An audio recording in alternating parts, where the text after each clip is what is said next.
Баршаңызға сәлем достар, менің каналыма қош келдіңіздер. Барлығымыз білетін фастфудтағы бургерді бүгін үй жағдайында жасайтын боламыз. Және де каналыма подписация батырмасын басып тіркеліп кетсеңіз, алдағы уақыттарда өзіңіз деген кез келген рецептерін таба алатын боласыз. Ең бірінші бисмилля деп біз бургердің нанын жасап қояйық, себебі біздің нанымыз 2 сағаттай ашуы керек.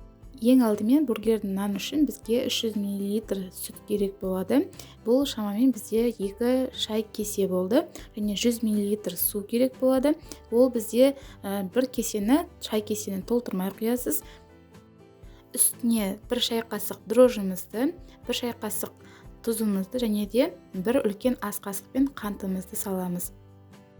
Ал енді біздің нанымыз жұмсақ болу үшін сұйық май қосамыз. Шамамен 5 ас қасықтай қостым. Егер де сіздерде 82 немесе 72% сары май болатын болса, 3 ас қасық сұйық майдан 2 ас қасығын жаңа сары майды қоссаңыздар, тіпті жұмсақ әдемі болып шығатын болады.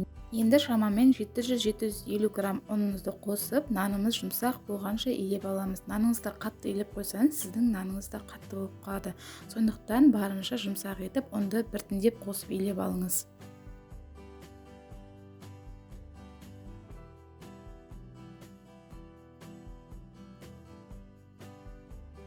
Нанымызды жақсылап жұмсақ етіп илеп болған соң бетін жауып, жылы жерге орап 2 сағаттай ашытып қоямыз. Міне 2 сағатта бургеріміз ашып дайын болды. Енді біз таразының көмегімен, барлығы бірдей болу үшін таразының көмегін пайдаланамыз. Егер сізде таразы болмаса, жай ғана көз мөлшеріңізбен бірдей етіп бөлсеңіз де болады. Мен шамамен 100-120 грамм аралығында бөліп алдым, барлығын бірдей етіп. Барлығын бірдей өлшеп аламыз және осылай домалақтап бетін тағы да 10-15 минутқа жауып қоятын боламыз. Сонда біздің домалақ күлшелеріміз әдемі болып көтеріледі.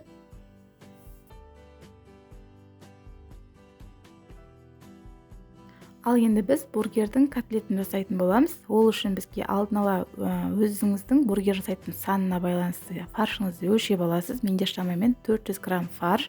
Фарштың үстіне дәміне қарай мен 1 шай қасық тұз қостым және қара бұрыш қостым және де өзіңіздің қалауыңыз бойынша өзіңізге ұнаған дәмдеуіштің түрін қоссаңыз болады. Осылардың барлығын жақсылап араластырып аламыз. Бұл фаршты да жаңағы наны сияқты барлығы бірдей болу үшін таразының көмегімен немесе көз мөлшерімен бірдей етіп бөліп аламыз.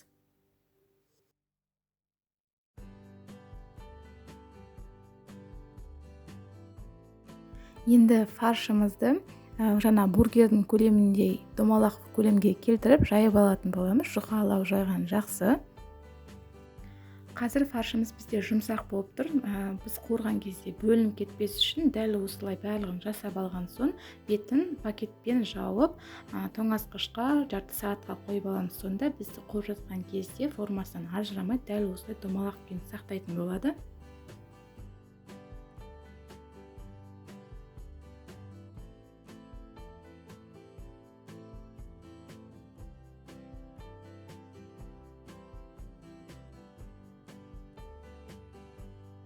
Біз котлетімізді дайындап болам дегенше жаңағы нандарымыз да көтеріліп қалыпты. Енді осының бетіне жұмыртқаның сарысын жағып, күнжітімізді сеуіп, 180 градуста 30-40 минут аралығында пісіріп аламыз.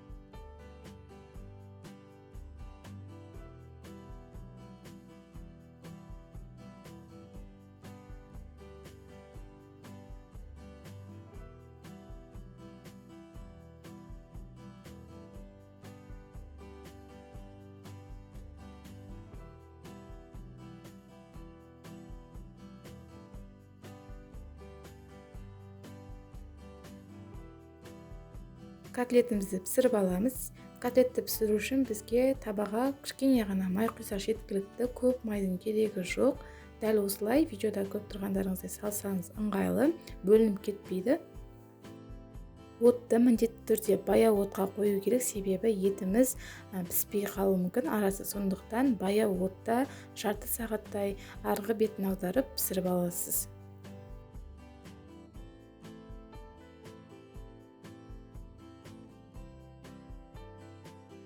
Бургерге қосатын қызанағымызды үлкен қылып таңдап алған жақсы, себебі қызанақты турап арасына салған кезіңізде егер кішкентай ғана болатын болса, ол бургеріміздің формасы дұрыс ұстамай құлап кетуі мүмкін. Сондықтан осындай үлкен көлемді қызанақты алып жұқалап турап аласыз. Келесі кезекте бізде сырты да дәл бургердің көлеміне шамалап 4 бұрышты етіп жұқалап турап аласыз.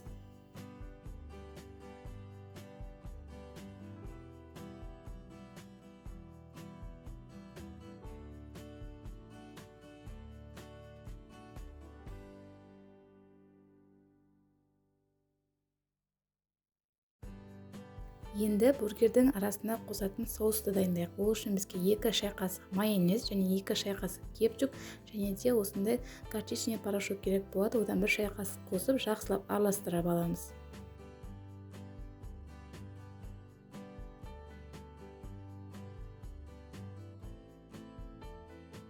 Біз бургердің барлық заттарын дайындап болған кезде нанымыз да пісіп дайын тұр екен. Нанымыз байқасаңыздар өте жұмсақ. Енді осыны тең ортасынан бөліп дайындап аламыз. Егер де ортасы сіз қатты болғанын қаласаңыз, кішкене табаныңызды қыздырып, жаңағы котлеттің піскен майына кішкене қуырып алсаңыз да болады.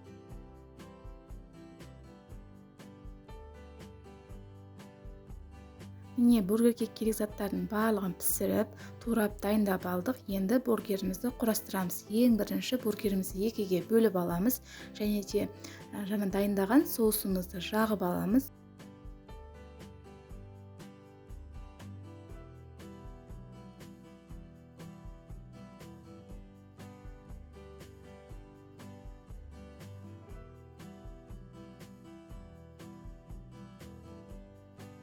Бургерді құрастырып жатқан кезде ең бірінші салат жапырағын жақсылап жуып, кептіріп, бургердің көлеміндей бөлікке бүктеп салатын боламыз. Соңынан котлетімізді саламыз. Оның үстіне сырымызды саламыз. Себебі котлетіміз ыстық кезде сырымыз кішкене балқып, әдемі дәм береді. Сосын үстіне қызанағымызды салып, бургердің үстіңгі нан бөлігінен тағы да соусымызды жағып жауатын боламыз. Енді бургеріміз құлап кетпес үшін ағаш палышканы осылай тығып қоятын боламыз. Міне біздің бургеріміз дайын. Фастфудтағы бургерден ешқандай айырмашылығы жоқ. Өз үйіңізде дәмді етіп дайындауға сіздің де мүмкіндігіңіз бар.